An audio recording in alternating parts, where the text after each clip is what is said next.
Thank you all for coming. We are joined by wide receiver Antwan, Dixon, and linebacker Jim Jones. And we'll take questions for the players when you're ready. Antwan, for you first, just what was it like being back on a football field after everything that happened? It felt good to be out there with my guys. Everybody knew that I was going to come back, and everybody believed in me. So when I got back out there with my guys, those were my guys, and they believed in me from the beginning, and it felt good. It felt really good. To come back out and score in a Big Ten stadium kind of silence the crowd, could you have picked a better way to come back? What's your first touchdown? Everything happens for a reason. Jim, with you, I mean, just the linebacking crew really seemed to come together. You guys could really play as a unit. How did that come about? Was that more what you guys did in the offseason, or is it now from seasons you've gathered, putting it all together? We created a bond through workouts and, meeting with each other and going out and hanging out. And that kind of paved the way, getting us closer, building a bond. That's all it took, Every game, we get closer and closer. We teammates, we family at the end of the day. I know you guys didn't come away with the result you wanted, but is there anything for both of you that you can take away from competing like this on the road in a Big Ten environment? We just got to build on it and keep going and have a positive attitude and come back to work. We got to finish. Got to finish. Finish as a family. Start to break down at the end. And it's like a coach said, it's part of the process. We're going to break down at sometimes, but we got to keep pushing, get better. Anything else for players? Thank you, guys. All right, Coach Lewis will start us off with an opening statement. Overall pleased with the way our kids played. I think we're going to look at the tape and know that there wasn't a whole lot of what we call los or lack of effort plays. Kids played hard, played with great attitude. They fought well, really came out fast. Obviously, we need to finish stronger. There's going to be some things that we need to look at, obviously, in terms of our execution and making sure that we're seeing things in a clear manner.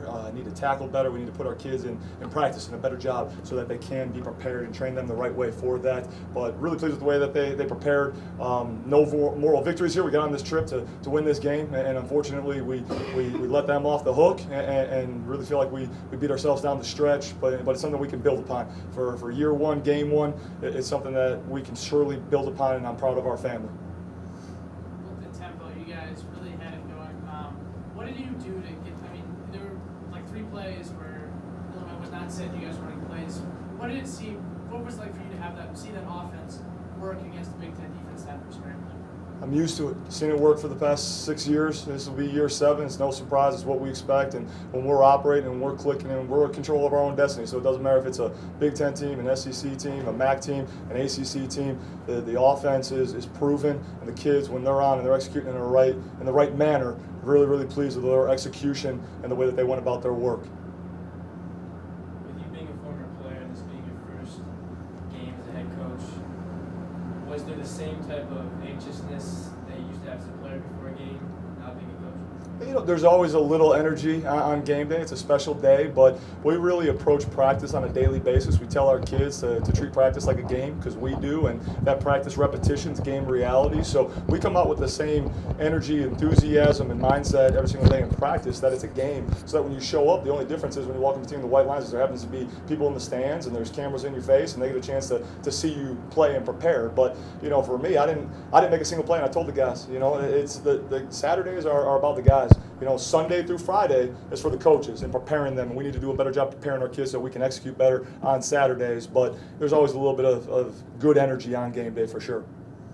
With the tempo you're on, how tough is it to get everyone to avoid the lulls that can happen, and then all of a sudden, like what happened at Illinois, was just piling together positive possessions?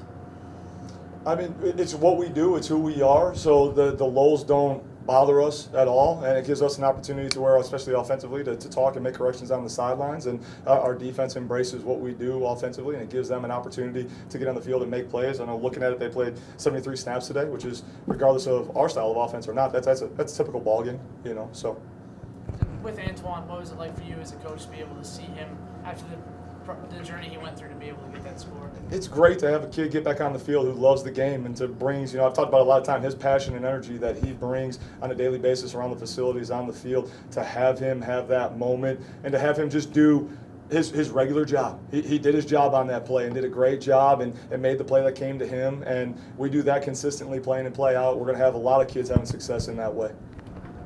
Coach, going into halftime with 17-3, what was the attitude or the message you gave during halftime and going back onto the field? Yeah, I mean, something that we preach and we talked about at halftime is clear it and move on. We're most concerned about the next snap, the next play, and dominating the next rep. And so we're like, hey, great, good job. Start fast. Now we got to finish strong. Clear what happened in the first half. It's 0-0. Let's go out and play. And obviously we need to do a better job sustaining that initial rush of the second half, because we did not do that. And it'll give our kids a better chance to be successful. And that's on us as coaches to make sure that they're prepared for that second go-round, round two, if you will, in the second half. You picked Woody over 250 yards throwing, 2 touchdowns, more than 100 yards rushing. From what you saw today, what were the takeaways from his game?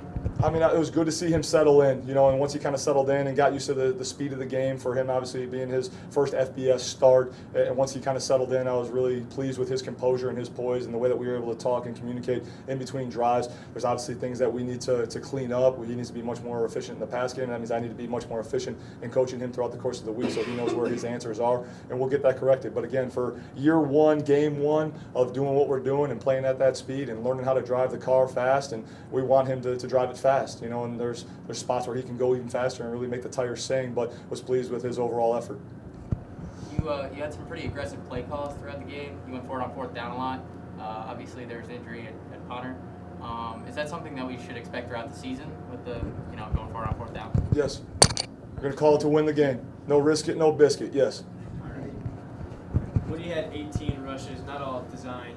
Is that about the number you want him at? Do you want more or less, or is that hovering around the... Don't really have a set number for it. A lot of it, especially week one, you have a plan and you're kind of chasing ghosts a little bit because you're not quite sure what you're going to get. And then as the game evolves, obviously you got to play to your strengths. And Woody's a big, strong, physical kid that was able to hold up and, look in his eyes and know how he's doing. But, with the 2 quarterbacks that we do have and having a really, really good backup in Dustin Crum, it gives us some flexibility to where we can do that. And, Woody did a really nice job to where even though those 18 carries, you look at it, he really didn't take too many unnecessary hits, which is what I'm most concerned about. Some hits are necessary, all right? We're going to run our quarterback, and some hits are necessary, but it's the unnecessary hits that he did a really good job avoiding, which I was really pleased with. Thank you. Cool. Thanks, guys.